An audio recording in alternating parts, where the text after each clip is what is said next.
All right, you guys, so just hopped in the car, actually driving out to Thunder Harley Davidson. It's out in Sharon, Pennsylvania.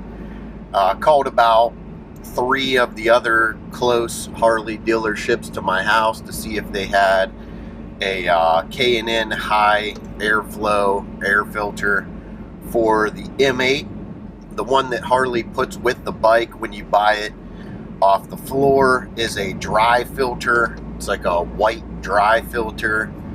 It works okay, but it's not the best, so I just want to update that air filter, get a K&N air filter on there. So I already got the oil cleaning kit for it and all that good stuff. I run K&N air filters on almost every bike I buy. So heading out there, gonna see what's going on there. Maybe they'll have some of the new bikes in. We'll be able to give you a look at that. So stay tuned. All right. So I was just thinking about something funny as I was driving out here. So I bought this car. It's a 2006 Nissan Altima.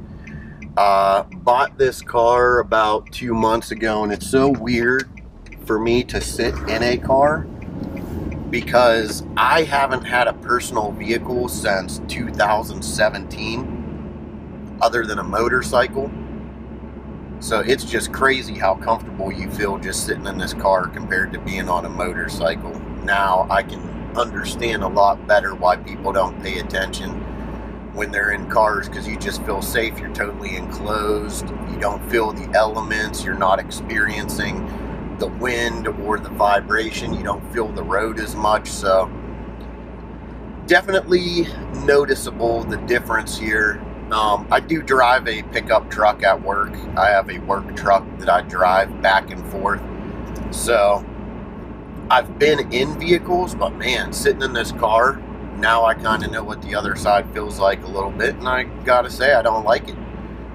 Makes me feel too comfortable, and it's too easy to not pay attention to the road because you do feel so comfortable.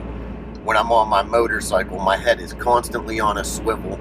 I'm always looking around me. I'm always paying attention to who's behind me, who's coming up on the side of me, looking at vehicles' tires when they're sitting at a stop sign, seeing if their wheels cut to the left or the right, because let's face it, 80% of people don't use turn signals in this world, and I'd probably say about 30% of people don't even pay attention to red lights or stop signs. So it's definitely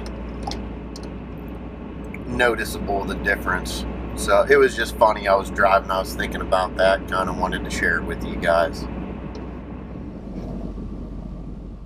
All right, so we just pulled in here at Sharon Harley, Thunder Harley Davidson.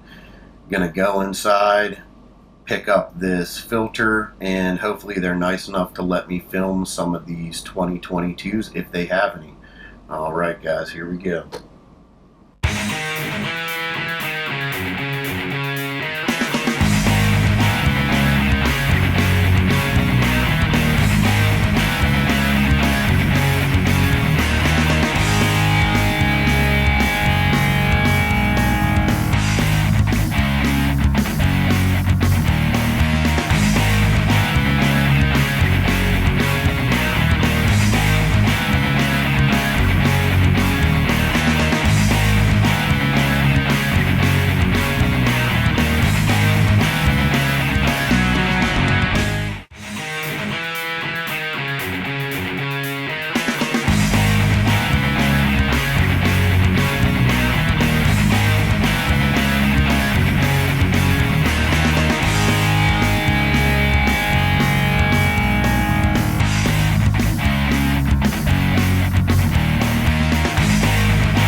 All right, you guys, so they did have a handful of 2022 models in. As you could see in the footage I rolled, they did have the Street Glide Special in Redline Red. They had a Road Glide Special in Redline Red. That color is absolutely gorgeous. These videos don't do it justice. I'm going to have to do some test rides of these bikes here as soon as all this salt is off the road. As soon as the snow melts, I'm going to test ride these bikes, let you know how they handle, how the torque feels on them, all that good stuff. We'll get a better opinion of that going forward. Now, he did say they were getting the ST models in, but they already sold 2 of them. They got one coming in the end of the month, and that one is already bought and paid for. So it won't be there too long. Once it gets in, it'll change hands and be gone. He did say that the Lowrider STs will be coming in, but those won't be in until the end of April, sometime around April or May. He said that they're pre-ordering those. The one that they do have coming in is already sold. Now, something that I was not aware of that they let me know at Thunder Harley was that the Lowrider ST with the front fairing does not include the audio. The audio is an upgrade package to that bike. It's an extra $1,000 to get the audio on that bike. So I'm not sure how I feel about that. We'll have to check it out. I do want to test ride one of the STs just to see how they balance that front suspension with the weight of that fairing on there. They talked about it a lot, so I got to get on it. I'd like to ride it and see how that handles.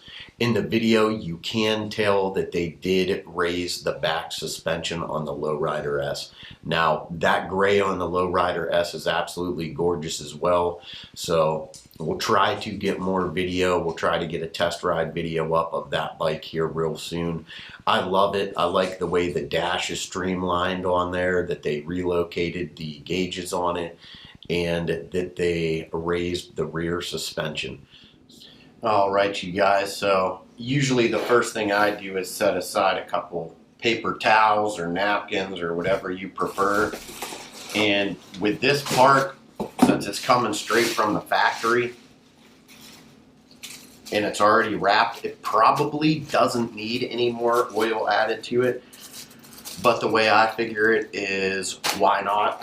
I have it. I bought the kit. Comes with the oil. Comes with the cleaner for it. Usually clean this once a year. Wash it. And then throw a little bit of extra oil. You can see there is a little bit of residual oil on there as of right now, but it is a little bit dry to the touch. So, like I said, what I do is I prefer to just hit this thing one time, give it a once over. Takes about 24 hours for it to cure, but I mean, we're not going to be riding this bike for a couple weeks, so we'll be fine there. So you just want to real liberally, you could kind of see, I don't know if the camera's picking this up, you could kind of see it's a little bit white on there. Once you hit it with this, it is turning it red. So that's what you want.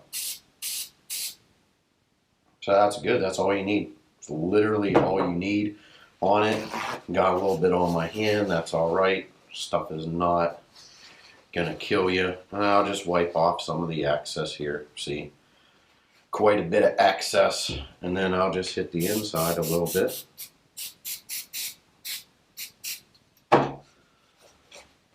And then we'll dry that excess off here.